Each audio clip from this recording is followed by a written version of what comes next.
राज्यातल्या अनेक भागांमध्ये आज पावसाचा अंदाज।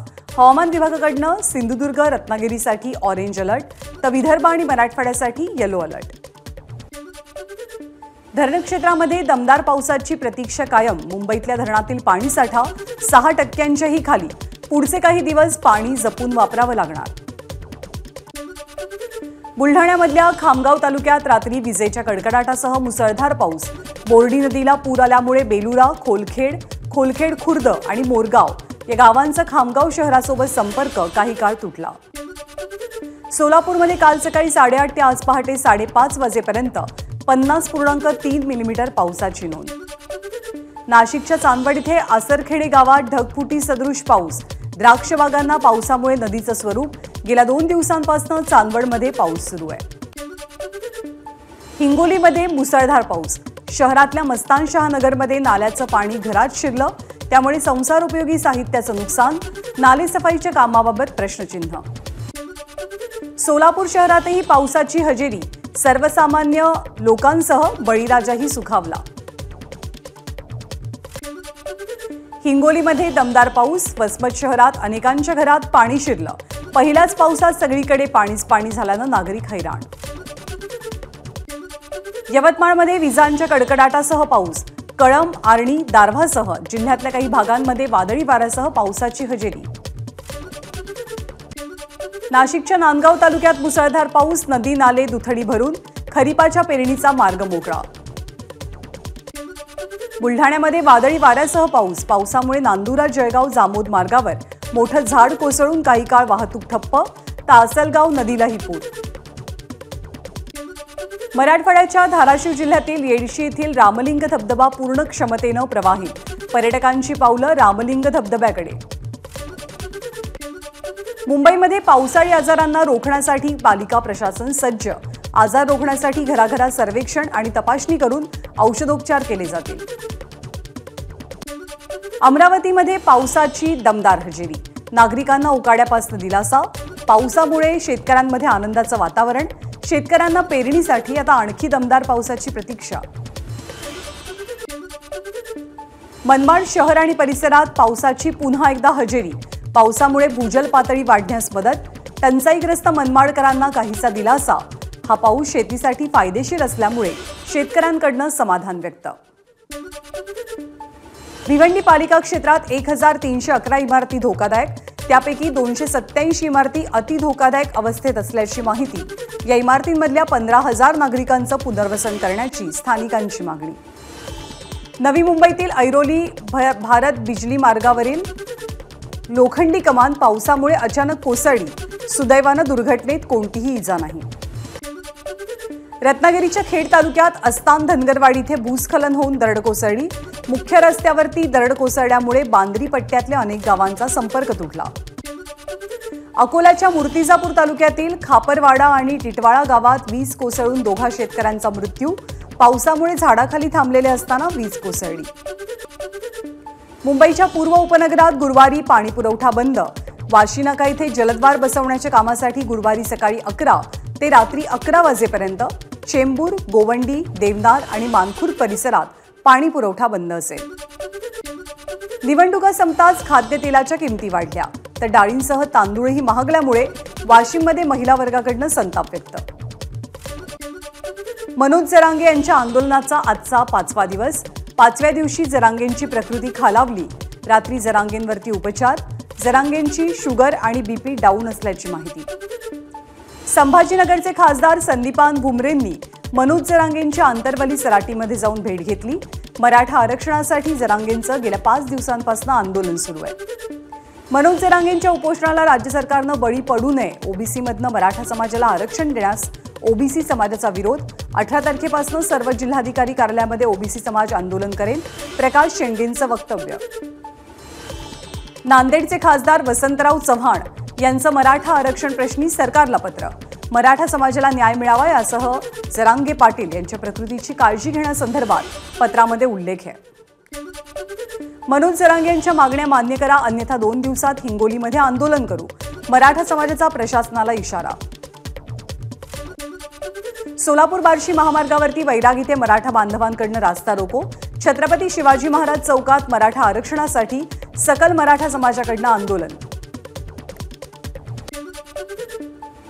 सोलापूरच्या बार्शी तालुक्यातील मुंगशी विद्यालयाला जरांगे पाटील यांचं नाव देण्याचा ठराव जय जगदंब शिक्षण संस्थेने हा ठराव केलाय।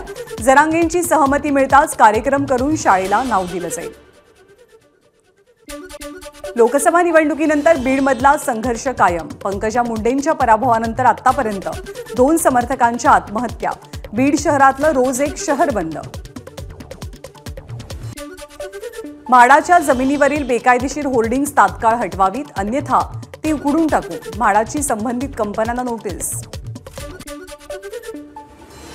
राज्याच्या शालेय पोषण आहारात 15 पदार्थांचा समावेश।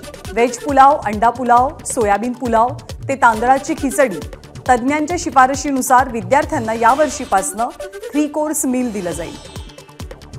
नितीन गडकरींना सलग तिसऱ्यांदा मोदींच्या मंत्रिमंडळात स्थान। गडकरी आज केंद्रीय रस्ते आणि वाहतूक मंत्रालयाचा पदभार स्वीकारतील। पुण्याचे खासदार केंद्रीय सहकार आणि नागरी उड्डाण राज्यमंत्री मुरलीधर मोहोळ यांनी पदभार स्वीकारला। पदभार स्वीकारण्यापूर्वी मुरलीधर मोहोळ यांनी केंद्रीय सहकार आणि गृहमंत्री अमित शहांची भेट घेतली। केंद्रीय मंत्री पियुष गोयल यांनी स्वीकारला वाणिज्य मंत्रिपदाचा पदभार। राज्यमंत्री जितेंद्र प्रसाद यांची उपस्थिती। शिवसेना ठाकरे गटाच्या मुंबईतल्या पदाधिकाऱ्यांचा आज मेळावा। वांद्रे इथल्या रंगशारदा सभागृहात उद्धव ठाकरे पदाधिकाऱ्यांना मार्गदर्शन करणार। आदित्य ठाकरेंसह प्रमुख नेत्यांची हजेरी असेल। उद्धव ठाकरेंनी 288 विधानसभा संपर्क प्रमुखांची बैठक बोलावली आहे। विधानसभा निवडणुकीच्या पार्श्वभूमीवर उद्धव ठाकरे संपर्क प्रमुखांसोबत संवाद साधतील। विधान परिषदेच्या शिक्षक आणि पदवीधर मतदारसंघाच्या निवडणुकीसाठी अर्ज मागे घेण्याचा आजचा शेवटचा दिवस। मुंबई कोकण पदवीधर आणि नाशिक मुंबई शिक्षक मतदारसंघासाठी 26 जूनला मतदान केलं जाईल। मुंबईत विधान परिषदेसाठी भरलेले अर्ज ठाकरे गटानं कायम ठेवावेत। मात्र कोकण पदवीधर आणि नाशिक शिक्षक मतदारसंघाचे उमेदवार उद्धव ठाकरेंनी मागे घ्यावेत। नाना पटोलेंची मागणी। 4ही ठिकाणी चर्चा न करता ठाकरेंनी उमेदवार दिल्यामुळे काँग्रेस नाराज। विधान परिषदेच्या 4ही जागांवरती आमचं चांगलं काम, त्यामुळे परंपरागत पद्धतीनं 4ही जागा आम्ही जाहीर केल्या। काँग्रेसच्या नाराजीवरती अंबादास दानवेंची प्रतिक्रिया। मनसेचे नेते बाळा नांदगावकर आणि दिलीप धोत्रेंनी घेतली उपमुख्यमंत्री अजित पवारांची भेट। देवगिरी या निवासस्थानी विविध विषयांसंदर्भात चर्चा झाल्याची माहिती। राज्यसभा निवडणुकीसाठी अर्ज भरण्यास केवळ 1 दिवस शिल्लक असताना अद्यापही राष्ट्रवादीचा उमेदवार ठरेना। राज्यसभेसाठी समीर भुजबळ, पार्थ पवार, बाबा सिद्दीकी इच्छुक, तर राष्ट्रवादीच्या एका गटाकडनं सुनेत्रा पवार यांच्याही नावाचा प्रस्ताव। शरद पवारांचा आजपासून दुष्काळ दौरा। पुरंदर आणि इंदापूर तालुक्यातील दुष्काळग्रस्त गावांना भेटी देणार। या दौऱ्यादरम्यान त्यांच्यासोबत युगेंद्र पवारही हजर असतील। धर्मावर राजकारण केलं आणि देशहिताचे निर्णय घेतले नाही तर काय होतं हे जनतेनं लोकसभा निवडणुकीत दाखवून दिलं। शरद पवारांचं वक्तव्य। जैन समाजाच्या मध्य प्रदेशवरनं बारामती विहारात आलेल्या महाराजांचं शरद पवारांनी दर्शन घेतलं। युगेंद्र पवारही यावेळेला उपस्थित होते। राष्ट्रवादी काँग्रेस शरदचंद्र पवार पक्षाचे नेते युगेंद्र पवार यांचा बारामतीमध्ये जनता दरबार। या जनता दरबारात शरद पवार आणि युगेंद्र पवार यांनी एकत्रितपणे लोकांच्या अडचणी जाणून घेतल्या। विधानसभा निवडणुकीत बारामतीमधनं युगेंद्र पवार यांना तिकीट द्यावं, कार्यकर्त्यांची शरद पवारांकडे आग्रही मागणी। बारामती आणि पश्चिम महाराष्ट्र हा सर्व दादा लोकांचा पट्टा, त्यामुळे इथून कधी कोणता दादा उद्या असेल हे काही सांगता येत नाही। युगेंद्र पवार यांच्याबाबत विचारलेल्या प्रश्नावर संजय शिरसाट यांची टिप्पणी। बीडचे शरदचंद्र पवार पक्षाचे खासदार अजित पवारांच्या गळाला। राष्ट्रवादीचे आमदार अमोल मिटकरी यांची सूचक एक्सपोस्ट। बीडच्या बाप्पांचा दादांना फोन, मोठ्या मनाचा दादा। राष्ट्रवादीचे आमदार अमोल मिटकरींची एक्सपोस्ट। शेवटच्या क्षणापर्यंत शरद पवारांसोबतच आपण असू। मिटकरींनी जनतेमधनं निवडून यावं आणि मग दुसऱ्यांबद्दल बोलावं। बजरंग सोनवणे यांची अमोल मिटकरींच्या पोस्टवरती प्रतिक्रिया। मनसरमध्ये महाविकास आघाडीमध्ये बिघाडी। अमोल कोल्हेंकडनं देवदत्त निकम यांचा भावी आमदार असा उल्लेख। कोल्हेंच्या वक्तव्याला ठाकरे गटानं विरोध केला, त्यामुळे सभास्थळावरती ठाकरे गटाचे कार्यकर्ते आणि कोल्हेंमध्ये शाब्दिक चकमकही झाली। आता भाजप आमदारांना मिशी कापावी. नवनिर्वाचित खासदार प्रतिभा धानोरकरांचं आमदार संदीप धुर्वे यांना आव्हान. बाळू धानोरकरांनी केलेलं काम दाखवा, आपण मिशी कापू, असं धुर्वे यांनी म्हटलं होतं. जागा वाटपाची चर्चा पक्षाच्या नेत्यांसमोर करावी, माध्यमांसमोर नको. राष्ट्रवादीच्या वर्धापन दिनी भुजबळांनी केलेल्या जागा वाटपाच्या वक्तव्यावरती संजय शिरसाट यांची टिप्पणी. लोकसभा निवडणुकीत भास्कर जाधव मतदारसंघातल्या फक्त एका गावात दिसले. आता आभाराचं नाटक कशाला करताय? शिवसेनेचे तालुका प्रमुख संदीप सावंत यांचा जाधव यांच्यावर हल्लाबोल. अतुल सावेंना संभाजीनगरचे पालकमंत्री करा. भाजपचे प्रदेश सरचिटणीस संजय केणेकर यांची देवेंद्र फडणवीसांकडे मागणी. गोंदियाच्या गोरेगाव पोलीस स्थानकातील दप्तरी विभागात शॉर्ट सर्किटमुळे आग. आगीमध्ये महत्त्वाची कागदपत्र जळालेली नाहीत, मात्र लॅपटॉप, प्रिंटर, मॉनिटर, कीबोर्ड अशी विद्युत उपकरणं जळून खाक झाली आहेत. भंडाऱ्यामध्ये 11 गुन्ह्यातील चोरीच्या साहित्यासह 4 अटक. 2 दुचाकी आणि 7 मोटरपंप जप्त.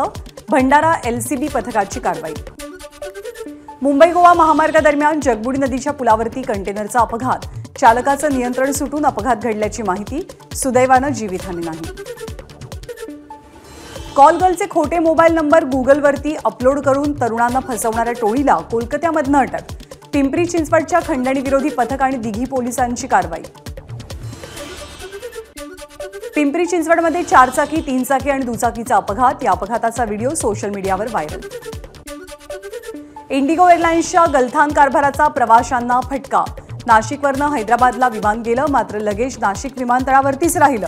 24 तासांनंतर सामान मिळणार असल्यामुळे नागरिकांची गैरसोय. नीट परीक्षेसंदर्भात सर्वोच्च न्यायालयात सुनावणी. काउन्सिलिंगवरती बंदी घालण्यास कोर्टाचा नकार. 8 जुलैला NTAच्या जबाबानंतर पुन्हा सुनावणी पार पडेल. जम्मू काश्मीरमध्ये पुन्हा दहशतवादी हल्ला. कठुआ भागात दहशतवाद्यांकडनं गोळीबार. हल्ल्याला जवानांकडनं जोरदार प्रत्युत्तर. दिल्लीतील पाणी संकटाबाबत आप सरकारच्या याचिकेवरती आज सुप्रीम कोर्टात सुनावणी. मंत्री अतिशी यांच्याकडनं हरियाणावरती जाणीवपूर्वक पाणी बंद केल्याचा आरोप. ज्येष्ठ संगीतकार प्यारेलाल शर्मा यांना पद्मभूषण पुरस्कार प्रदान. 9 मेला राष्ट्रपती भवनात झालेल्या सोहळ्याला प्यारेलाल उपस्थित नव्हते, त्यामुळे त्यांच्या निवासस्थानी जाऊन हा पुरस्कार प्रदान केला गेला. TDP प्रमुख चंद्राबाबू नायडू आज आंध्र प्रदेशच्या मुख्यमंत्री पदाची शपथ घेतील. पंतप्रधान नरेंद्र मोदींसह NDAचे प्रमुख नेते या सोहळ्याला हजर राहतील. TDPचे प्रमुख चंद्राबाबू नायडू 4थ्यांदा आंध्र प्रदेशच्या मुख्यमंत्री पदाची शपथ घेतात. विजयवाडा इथे शपथविधी सोहळा पार पडेल. चंद्राबाबू नायडूंच्या शपथविधीचं बिहारचे मुख्यमंत्री नितीश कुमार यांनाही निमंत्रण. नितीश कुमार शपथविधीला हजर असतील. ABP माझा, उघडा डोळे बघा नीट.